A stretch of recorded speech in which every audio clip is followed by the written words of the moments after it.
Maloko a farologaneng a dikereke a ne a thologetswe kwa ditirelong tsa one tsa borapedi ka kwa Kimberley kwa Kapa Bokone go keteka Paseka morago ga dingwaga di le pedi tse dikereke di neng di ileditswe go nna le diphuthego tse di tletseng ka ntlha ya COVID-19.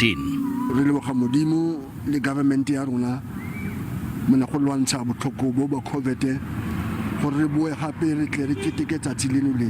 Kereke ya The Global Reconciliation e re itharabologetse morago ga go ilediwa ga dikopano tsa yone go simolotseng ka Mopitlwe wa 2020 kwa Divine Restoration Ministries.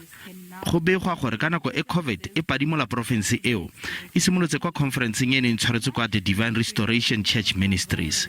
Moruti o mogolo wa kereke ya Global Reconciliation Mohaura Mile o ile a tshwaetsega teng kwa conferenceng. Go sa le jalo kereke e ikuetse gore dikgato kiletso tsa COVID-19 kwa dikerekeng di se farologangwe le tse dingwe tse di beilweng mo nageng.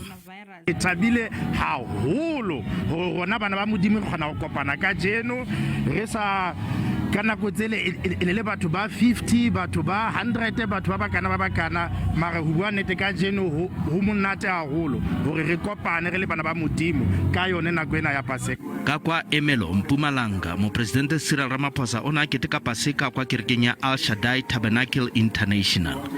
Tenko fana neela puo mopresidente a re puso e dira bosiule motshegare go siamisa mafaratlhatlha gore a boele setlwaeding le go thusa batswa setlhabelo ba ba gogotsweng ke merwalela ka KwaZulu-Natal.